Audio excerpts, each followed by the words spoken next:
Good evening to the friends and colleagues in the PCSC and the Light organization and to the current and previous mandate holders of the UN Special Rapporteur on the Right of Food. Thank you for this opportunity to speak on the situation and demand of the indigenous people of West Papua.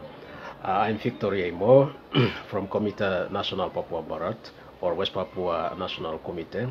We are a grassroots movement in West Papua that campaign for our people's right of self-determination.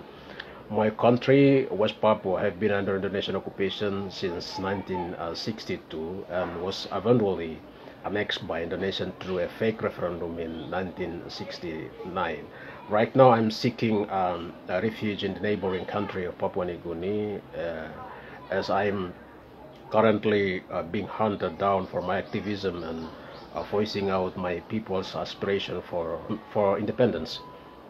I will explain the situation and challenge in West Papua today that between the start 2019 and the first quarter of 2020, over 41,000 indigenous Papuans were forced to flee their communities due to the heavily military operation.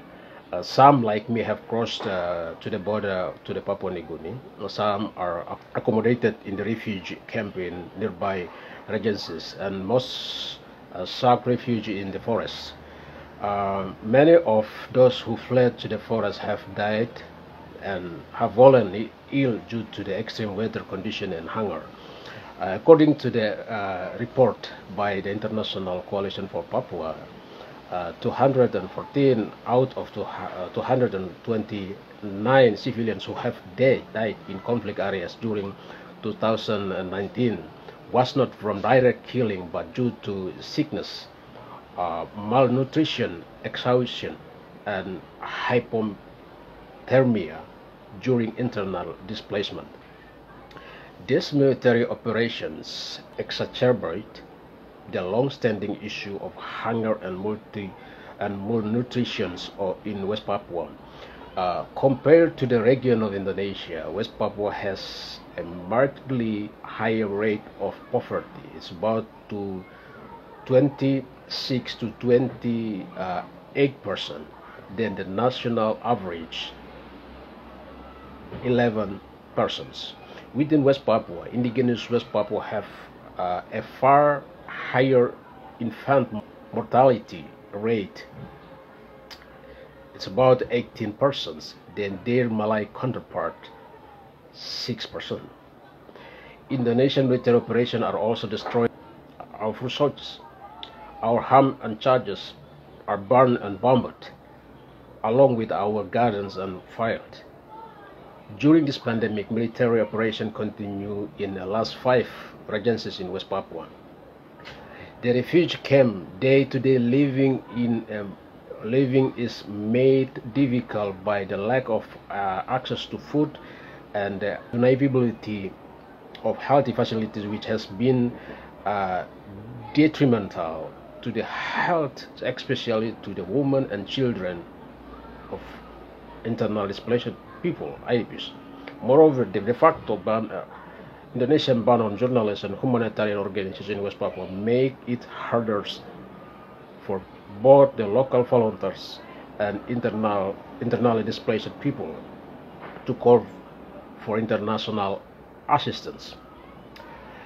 The restriction on the movement during this pandemic lessens the change of aid reaching the far-flung communities in the Central Highlands.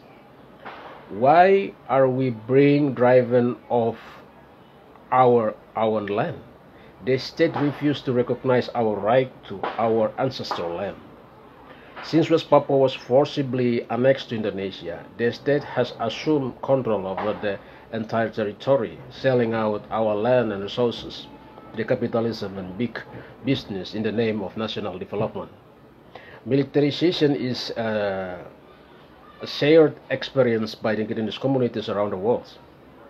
It is a requisite for the encroachment of businessmen in our resources-rich lands.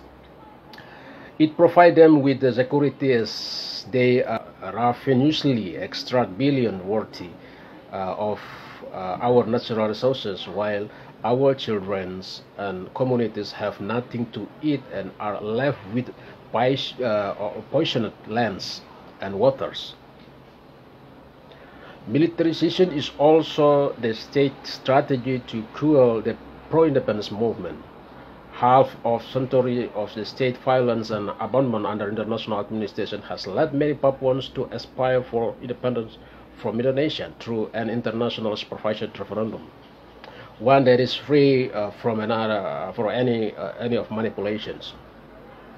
In the process of calling for this referendum, some indigenous Papuans have also taken up arms in order to defend themselves and their communities from all sort of terrorism committed by the Indonesian army.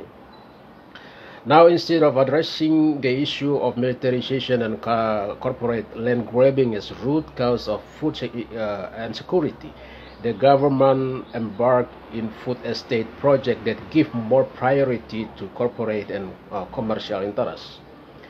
The Merauke Integrated for Energy Estate, or MIVE, in West Papua's southernmost region is a prime example of Indonesia's food estate project, which has aggravated food insecurity among indigenous Papuans by dispossessing them of their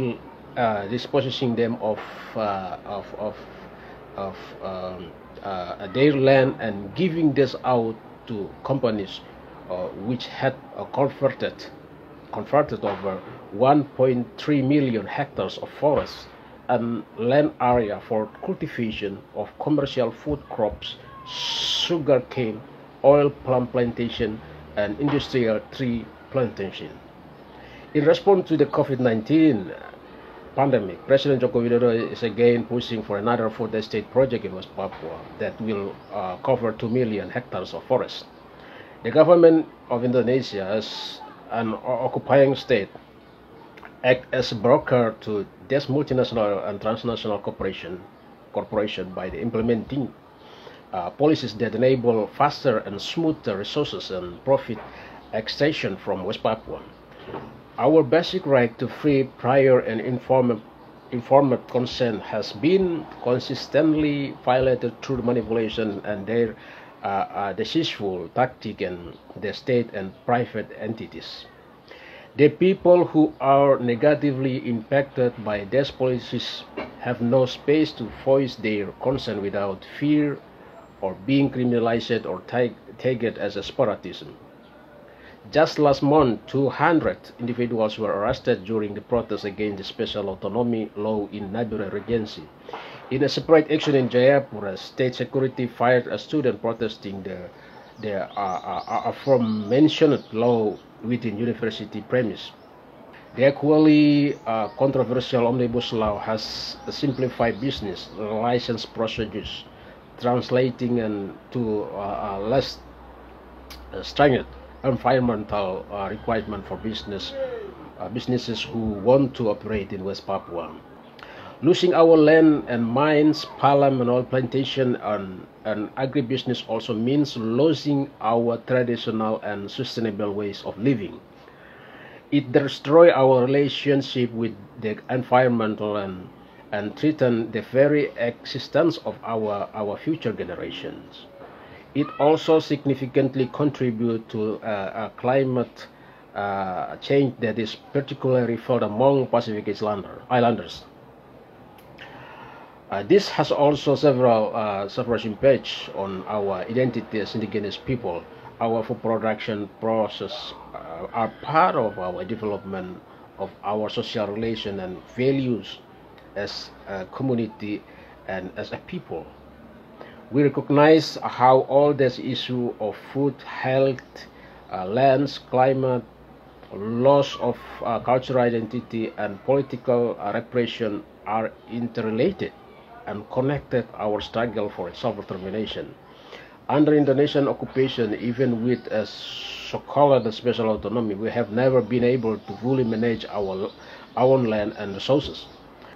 So our demand is, with this we humbly appeal to the special reporter on activity monitor and report the situation in West Papua in light of intersectionally in the right of food with other human rights concerns. We are also proposing to hold a dialogue, especially on West Papua, to be able to further elaborate on our case, or perhaps create our reporting mechanism wherein West Papuan can directly connect with your office to give first-hand report on a regular basis. So the KNPB and our partner organization inside and outside of West Papua would be more than happy to cooperate with the special reporters in organizing this activity, which are crucial in the time that we are experiencing an information blockade.